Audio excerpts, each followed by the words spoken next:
of gray area, I think, is casual relief. In the book, I'm pretty sure it says first available lie, and a lot of people recite it as first safe playable lie. Whereas your first available lie might be on an incline, and you don't want to stand there. That happened this weekend, actually. So it was very interesting to see the marshals working hard this weekend. We had Bill, who he probably didn't feel comfortable making a lot of decisions, but he was in there. On 18 of the final round, Bradley had his disc on the right side, inside that kind of wet river-ish, where you have the bridge goes over. Disc was right in front. Bradley walks up and says, "Hey guys, my footing is right into this water. How can I move this?" And Bill comes over and says, "Actually, there is a lie right here. You just gotta move your body." Just didn't want to have to stand like that, but Bradley, he's like, "You know what? Okay, fine." And he takes the lie as is. But there's a lot of players that will go out of their way for sure to try and find a comfortable position, right? Where not that's just safe. Not just safe. Right? Where you have a lie, you just don't want to be like that. Right. So Bradley played his lie as he should. Mm-hmm. All right. So Bill made the right call. Yeah. Yeah. Bill made the right call. How do you feel about this? Bill was also making a lot of other calls where he made a few warnings. Oh yeah, I loved that. Yeah, that's good. Those were good. Well, that was the card in front of me on the first day. Yeah, I heard about that because there was a few other things going on because Tony wasn't playing too well, and then there's a few other people that are just playing slow. So it was the perfect combination. Lead card. Well, we are in chase, and they were just "What's going on?" And then lead card was coming up on us. But yeah, when you close half-hour gaps in the afternoon, you're in trouble. Yeah. Something's going on. Yeah. Right. So that's a notorious problem of players having to call their own games. So you're saying the marshals were doing better than usual at being in control. However, there was a call made on Emerson on 17 where it's just it's kind of obnoxious on Emerson. There was nothing that Emerson really could have done. His lie was underneath the tree on the right side of 17 in the rough, and Emerson's kind of squatting to try and get a nice putt, and his head's inside of the branches coming down, and Bill comes over to him afterward and says, you can't disturb your lie as much as possible. Yeah. And which makes sense, but he was saying that he was using the branch to support himself. When a leaf was just touching his head? When it was just a leaf on his head. Oh. That's a little... But I understand. I understand where he's coming from.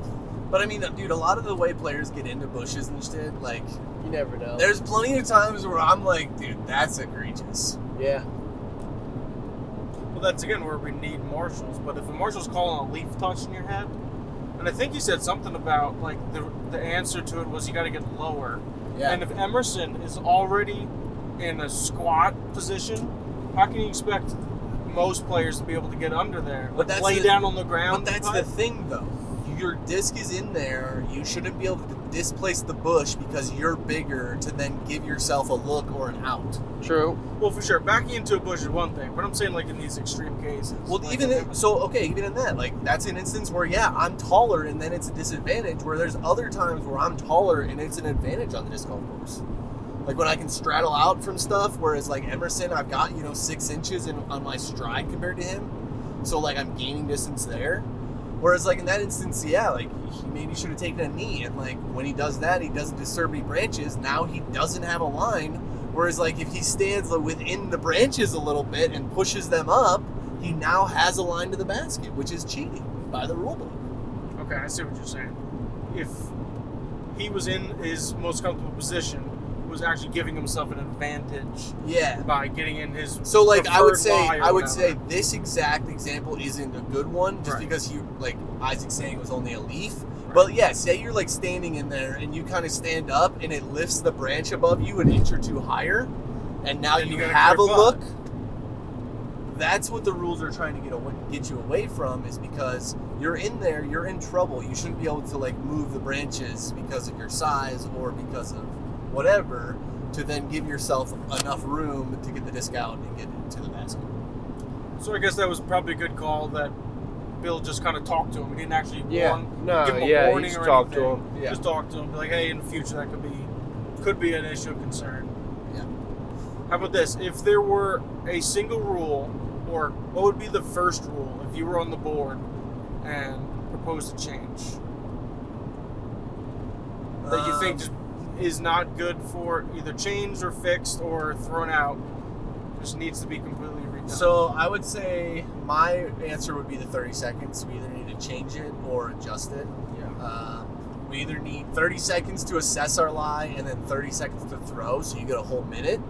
Or we need to take things out of our game, like range finding and stuff like that. So that way you get into that 30 seconds without being like, oh, well, I didn't even do my stuff yet.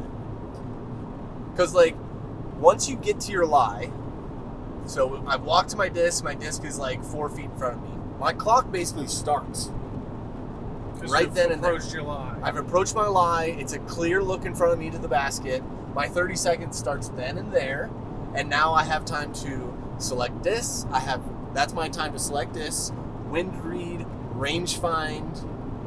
All those things are supposed to happen within your 30 seconds. Which, if we're talking about it like that, most of the Pro Tour doesn't, That's a lot. like that's a lot of stuff to do in 30 seconds. Because like we've said, a lot of things are just gray area. I think a lot of people read that as once you're like at your lie with your disc is when your timer starts. Yeah. And certain players who take more than 30 seconds then are the ones that are often called out for it. Right. But you're right. In the rules, if it's once you address your lie, which is basically walking up to your lie and you see it's clear, almost everybody's going to take more than 30 seconds, except for when Simon's pissed off and just throwing it immediately. Yeah. Well, because and that's something they've addressed, that a ton of your tee-offs this year on the Pro Tour is they've addressed that specific thing of when your time actually starts. Right. The other thing is, I don't like that you can't clear your run-up. Right, it's just your stance. Just your stance. However, if you were to lay on the ground, that's now your stance. And you could move all that stuff, correct? Because there's no rule saying you can't lay on the ground and throw. So that would be your stance. Any body point touching the ground. Right. So I feel like that's another gray area. And that was a So fairly what if you recently laid on the changed- ground and be like, okay, let me move everything. And then I don't like this and then stance stand up. anymore. That's the way to get around it, yeah. Technically. That was a recent rule change, right? Yeah. Do we know why they changed it from what it used to be? I don't specifically know, but that one just doesn't make sense to me. That's like you should be able to prevent injury by moving stuff in your lie or your run up. But then again, it's one of those things. It's well, you're off the fairway. Should you be able to have a run up?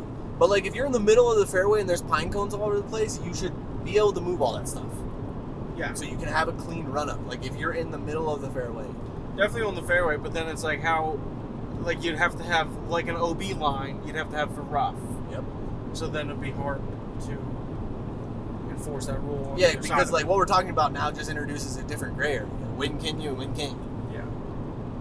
That man moved the pine cone into the way of my disc. It wasn't there earlier. Yeah, honestly, I don't see if there was either side to it. I think I'd rather caution towards safety and let people clear as much run up behind their lie as they want. Yeah. As long as if it's dead and unattached, right? Of course. I think you should be able to, because isn't the whole thing player safety is one of the main driving factors, and so that way our players are there to play week in and week out. Yeah. To benefit everybody. If we've got a player spraining an ankle on a run up because they're not allowed to move a pine cone, then I think we got problems. What rule did you change, Isaac? I would change the apparel rule.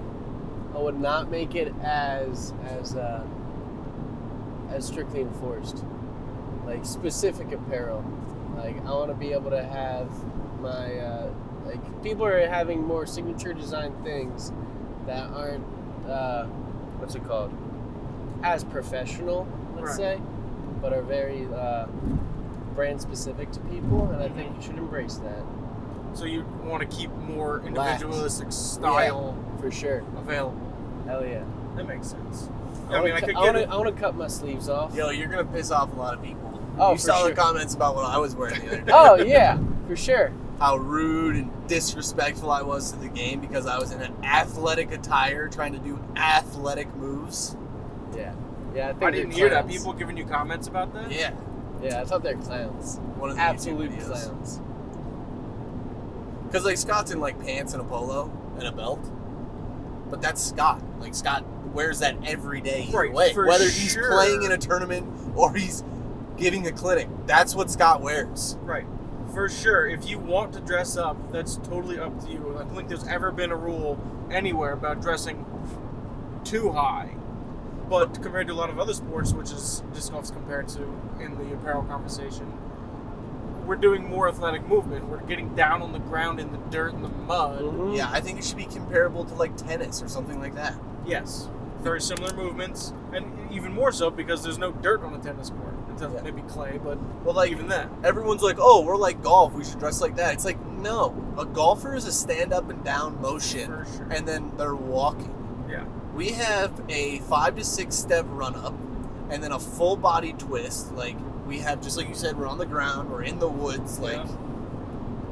I want my sleeveless. I've I need a ruined range of enough motion. polos in my disc golf career already that I hate buying nice polos to then put logos on, to then have snags by the third tournament I wear them. That's what's up. Rips Yep. them and stuff. Yeah, I think you're right. Maybe not eliminate the dress code, No, but like, but adjust it. yeah, for sure.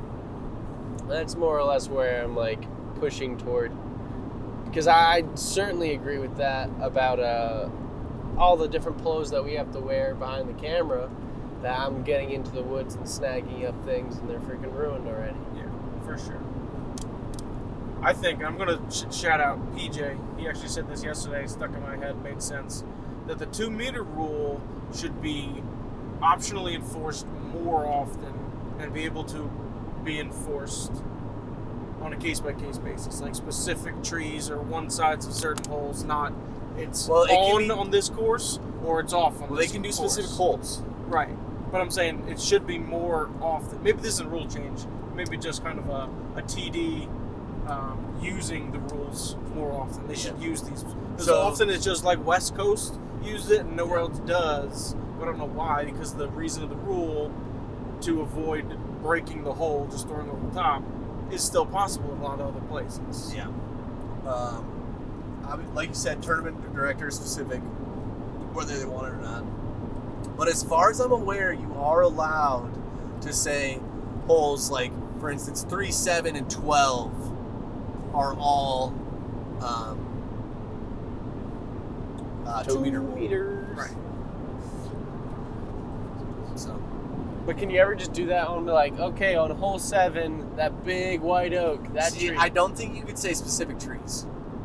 Is that what it is? It's got to be hole to hole. I think it has to be hole specific. When you're on hole 7 or whatever it may be, then it would be in play. I guess that makes sense.